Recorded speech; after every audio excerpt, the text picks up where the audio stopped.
Ayan o, feeling presidente na po.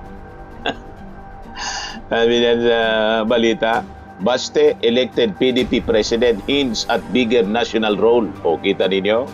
Habang binaba yung Davao, nandito siya sa meeting ng PDP Laban. Filipinos in England and Wales, July 26. O ngayon, to all overseas Filipinos in the United Kingdom, thank you for your hard work, dedication, and sacrifices. Your resilience and commitment continue to inspire many, and your contributions make a positive difference both in your communities in the United Kingdom, in back home, in the Philippines. Your kindness, unity, and love for any public office. Kaya itong sinasabi mo na hindi ka magbibitiw, malamang baliktad kasi yung mga actions po ninyo, puro baliktad.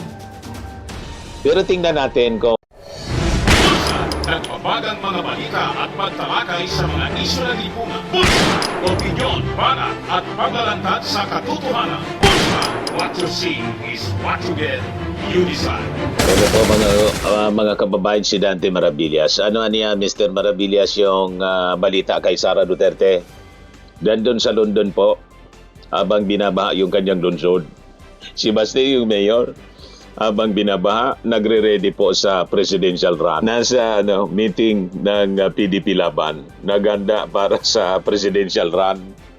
Bakit niya, Mr. Maravillas, maglalaban ba si Baste at saka si Sara Duterte? Parehas busy na po sa politika. 2 years pa, naghahanda na po. Kung ma-disqualify si Sara pag na-convict, din nilang replacement si Baste. Ayan o, feeling presidente na po.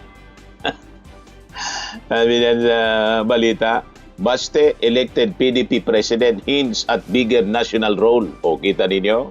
Habang binaba yung Davao, nandito siya sa meeting ng PDP Laban kahapon. Davao City Mayor Sebastian Baste Duterte was elected president of Partido Demokratiko Pilipino PDP Laban on Saturday during the party's National Assembly at the University of Southern Philippines Athletics area in Davao City, where delegates also ratified amendments to the party constitution. Busy siya sa politika. Sa politika, busy si Baste. Habang si Sara naman, sa politika din. Imbis sarapin yung kanyang impeachment trial, nandun, nasa kampanya sa London and other countries, mga kababayan sa Europe, 15 days ang leave. Tapos sabi ni Bongo, tinanong ng media tungkol sa paglubog ng Davao City, huwag daw ipolitika. Yung mismo mga kasama niya, yung mga Duterte ang puro politika, na habang binaba yung Davao, puro politika. O ito, politika. Nasa full campaign na po si Sara Duterte, sabi niya doon. Post niya to mga kababayan mismo. Thank you overseas Filipinos in England and Wales, July 26. O ngayon, to all overseas Filipinos in the United Kingdom, thank you for your hard work, dedication, and sacrifices.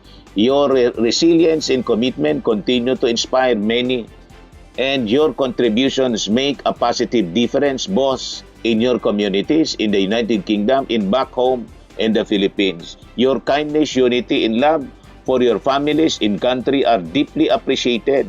May you continue to be blessed with good health, success, and happiness. Daghang salamat, sabi po ni Sara Duterte. Yan o. Busy siya sa politika. Imbes na harapin yung kanyang accountability, mga kababayan, sa impeachment trial, nandun siya sa Europe. Si Baste naman po, na may ambisyon na magpangulo kung halimbawa ma-disqualify si Sara, habang binabaha, nasa PDP Laban meeting. At sabi ni Sara, hindi daw siya magre-resign. Ayan o. BP Sara, iginit na wala siyang balak magbitin sa pwesto. Iginit ni Vice President Sara Duterte na hindi siya magre-resign sa gitna ng kinakarap niyang impeachment trial. Ayon sa Vice Presidente, pagtataksil umano ito sa mga bumoto sa kanya. Sinabi rin niyang kung nais siyang alisin sa pwesto, mas mainam daw na si President Bongbong Marcos na lang ang magpatalsik sa kanya. Wala man pong wala mang power yung presidenteng patalsikin yung vice presidente. Pwede patalsikin ka as DepEd Secretary, pero hindi yung ginawa ng ating Pangulo nung DepEd Secretary ka pa. Inayaan ka lang na mag-resign. Matalino yung ating Pangulo. Para hindi isipin, inaapi ka. Ikaw yung mismong nag-resign. Ikaw yung mismong humiwalay. Kaya mga speeches mo United Kingdom, sa maisog rally mo dyan, puro sablay. Puro hindi man totoo. Puro kasinungalingan. At ito sigurong sinasabi mo dito na hindi ka magbibitiw. Malamang baliktad yung mangyari. Kasi lahat ng mga sinasabi mo po, baliktad. Anong sinabi mo? Noong 2025 election, sabi mo, yung tatay mo tatakbo na senador. At 3 mga Duterte yung tatakbo. Wala ni isa. Mga kababayan, may gustong tumakbo. Hindi sa eleksyon, kundi tumakbo sana pa China. Kasi natunugan, mga kababayan, yung warrant of arrest ng ICC. Kaya lang na sakote, yung tatay mo, ngayon na binibisita mo sa dahig, nasa kote ni General Torre. Hindi umobra yung mga palusot. Wala eh. Pangalawa, na sinabi mo, I want a bloodbath dito sa impeachment. Walang bloodbath. Bubble bath lang ang nangyari. At never mong hinarap yung impeachment. Pumunta ka nga sa Senado, pagkatapos papreskon ka, Invictus man lang palang minimorize pa na linya sa Invictus yung inyong sinabi. Pinaghintay mo pa ng 1 oras yung mga taga-media. Excited na yung ating mga mamamayang Pilipino sa sinabi ninyong bloodbath. Until today, wala pang nangyayaring bloodbath. O, di ba? Ang nangyari, yung mga defense team mo, ayun, nangamote, nilampaso ng prosecution. Kaya sumama na sa defense team yung mga kaalyado mong senador. Itong sinasabi po ninyo na hindi ka magbibitiw, malamang magbibitiw ka para baka makalusot pa. Kaya lang walang lusot kasi sabi, mga kababayan ng prosecution, kahit magbitiw ka, ay itutuloy ang impeachment trial. Kasi ang prayer nila doon, hindi lang yung ma-expel ka bilang matanggal ka bilang vice presidente, kundi ma-disqualify sa anumang public office kasi hindi po kayo bagay na mag-handle ng public office. Bakit po? Dahil sa ugali po ninyo, ayaw ninyo ng accountability at mahilig mag-tantrums. Immature, mga kababayan. At tingin ng marami, hindi ka mentally fit. Kaya kailangan mo talaga ma-disqualify. Perpetual disqualification from holding any public office. Kaya itong sinasabi mo na hindi ka magbibitiw, malamang baliktad kasi yung mga actions po ninyo, puro baliktad. Pero tingnan natin kung sincero ka. Walang sincerity sa lahat mong mga sinabi. Kaya sabi ng mga nag-react dito, si Maureen, hindi siya magre-resign. Magbabakasyon lang siya sa abroad habang may impeachment trial siya. Makapal, di ba?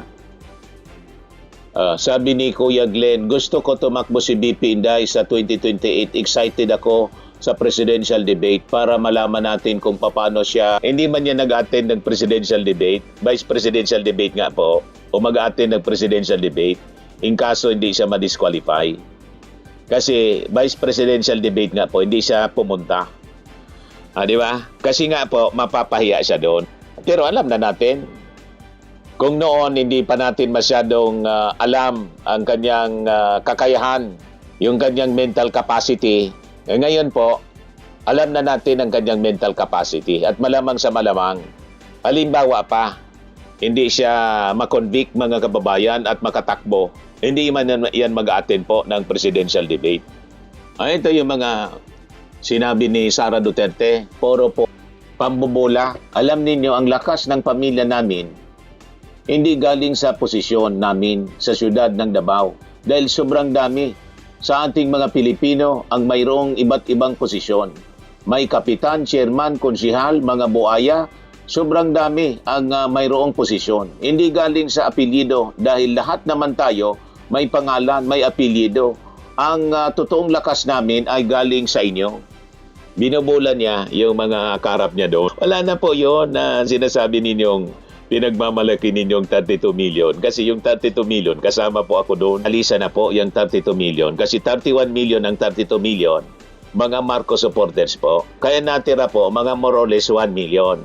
Yan ang dahilan kung bakit po, kahit gaanong try ninyo na mag-people power, walang people power na nangyari. Mayroon, bangaw power. Yan din nga, may plano sana yung grupo nila na magsagawa, mga kababayan, ng rally sa UPI. Idinahilan, may threat daw.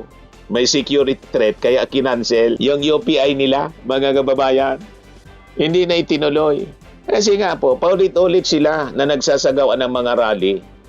Wala man pong pumuntang marami. The same group, mga kababayan, ang pumupunta. Hindi man dumadami. Di ba po? Kahit yung INC rally, anong ginawa? So hindi na po itinuloy yung rally. Kasi imbis dumami, they're expecting 100,000. Yung munod na mga araw, wala na, lalong kumunti. Naubusan na siguro ng budget si Sabit. Ngayon nga, yung kanilang Malita boys, tahimik na po. Nagmakulong si Marcoleta at saka si Defensor, si Mike Defensor. Si Atty. Baligod, tahimik na. Wala na sigurong dumadaloy. Wala nang tubo na dumadaloy, mga kababayan, na nabara yung tubo. Tapos pinaasa na naman niya yung mga supporters na si Digong po daw ay uwi na. Ito, post ng kanyang mga supporters, FRRD is coming home next week. Iniintay daw nila yung pag-uwi. Pakinggan ninyo yung mga supporters niya sa London.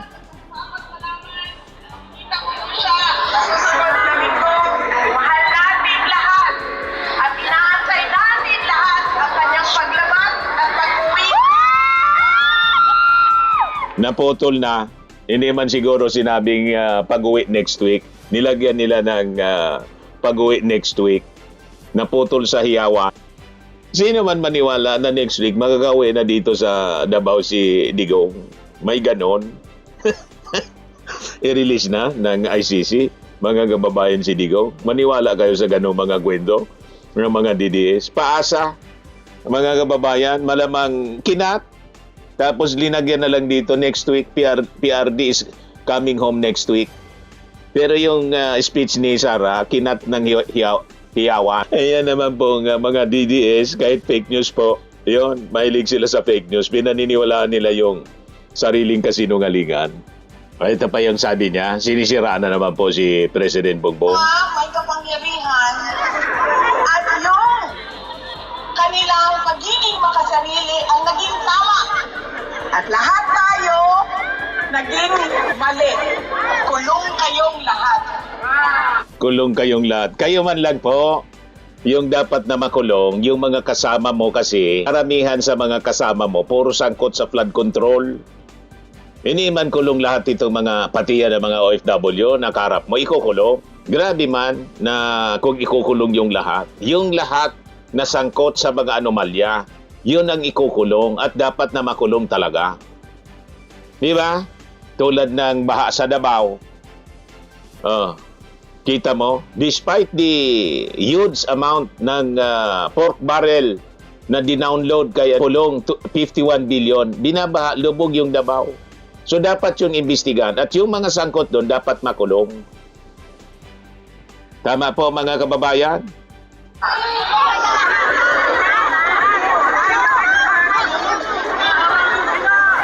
Ganon ang estado.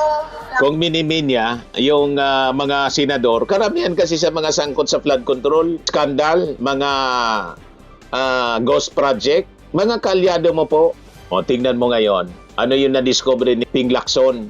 Double billing, double payment sa flood control and slope protection sa Taguig. You see? So, siyempre, pag na-discover, may resibo. May hawak ng resibo si Ping Lacson. Yun ang post ngayon, mga kababayan sa X. Double billing. Yan malinaw. Lacson bears evidence of alleged double billing collection in Taguig Infra Projects. Sino ang sangkot dito? Si Alan Peter Cayetano. Kaalyado niya.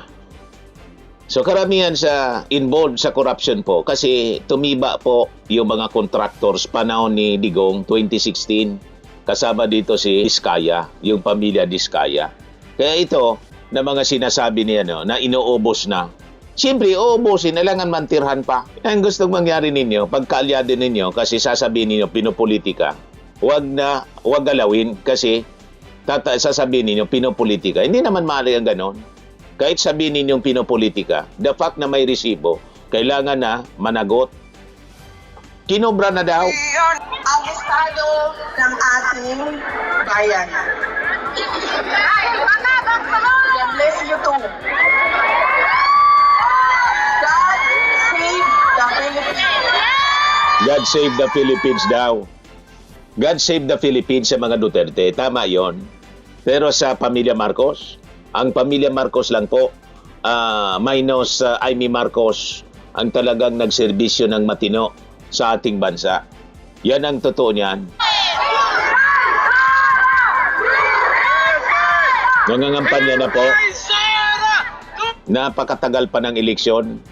At yung Davao, binabaha. Nandun siya sa London, nangangampanya. Nasa pagbakasyon. Yan o. May kapangyarihan. Ano? Diba, mga kababayan, malinaw? Nasa full blast campaign na mga kababayan, yung mga Duterte. Si Pulong, nagre-ready na as a replacement ni Sara. Kaya presidente na siya ng PDP Laban. At dinorganize na niya. You see, abang yung administration at kahit yung mga dilawan, wala pang ginagawang ganon. Si Risa Ontiveros, nagpasabi na rin, pero hindi tulad ng ginagawa nila na nasa kampanya na. Yung Marcos administration talagang wala pa. Hindi pa nagumagalaw mga kababayan. Maybe by, tingnan natin, by November or December, possibly, ibabanggitin na, maipapakilala na po. Pero hindi pa tayo sigurado. Kasi nga po, ang focus ng ating Pangulo, serbisyo sa ating mga mamamayang Pilipino. Tama po? Nasa krisis po tayo. May Middle East crisis, may gira. Di ba? And marami tayong dapat naunahin dito po sa ating bansa. Hindi yung politika po. Kaya tutok na tutok yung ating Pangulong Bongbong Marcos sa mga sayang naman kasi yung nasimulan. Lalo't mga kababayan, nakita naman ninyo, na-achieve na natin yung middle income, upper middle income class status ng Pilipinas. Masasayang lang mga kababayan yung na-achieve natin ngayon kung isang tulad po ng Vice Presidente at yung pamilya niya ang uupo bilang susunod na leader. So kailangan pong siguraduhin natin na ayaw sa accountability. Siguraduhin natin ang susunod na leader mga kababayan yung magko-continue, yung i-endorse ng ating Pangulong Bongbong Marcos. Tama po? Ayan man lang po mga kababayan. Ako po si Dante Maravillas. Bye-bye. God bless. Swimming and lifting cream, pinapahid po sa mga pulses in affected area. Mainam po sa paninigas ng mga kaso-kasuan. Ito naman po, Automax Radiant Serum. Sa mukha naman yung application, anti-aging po siya. You will look 10 years younger than your age. Sa mga cancer patients naman po, baka lang gusto ninyo itong itry. Neng siya red mixed fruit drink. Hindi mo po siya gamot, food supplement siya. Kaya lang, gawa siya mga kababayan sa goji berry. Yung goji berry, may anti-cancer properties. O ngayon, yung mga inquiries ninyo, dumiritso na lang kayo sa aming messenger sa Facebook para masagot namin agad. Ayos pa? Ayos na ayos niya, Mr. Maravilla. Sa mga naghanap po ng malinis and spacious fitness gym, pumunta lang po kayo sa aming Colossal Fitness Gym. May Grab car rental din po kami. But anyway, ito po pala yung aming bagong product na binibenta online. I am worldwide amazing pure organic barley powdered drink mix from Australia. Negosyo to ng aking anak na architect entrepreneur Riz Maravillas. Ayan po. Kontakin na lang po ninyo siya, Riz Maravillas on Facebook. Ang mga health benefits niya, boost immunity, improves digestion, enhance energy levels, packed with antioxidants, prevent cancer. Ito naman po yung bago naming product na binibenta online. Eye Glow Serum, whitening po siya. Tingnan ninyo yung epekto sa aking anak na architect before and now. Yung mga inquiries po ninyo, dumiretso na lang kayo sa kanyang Facebook account, Riz Maravillas.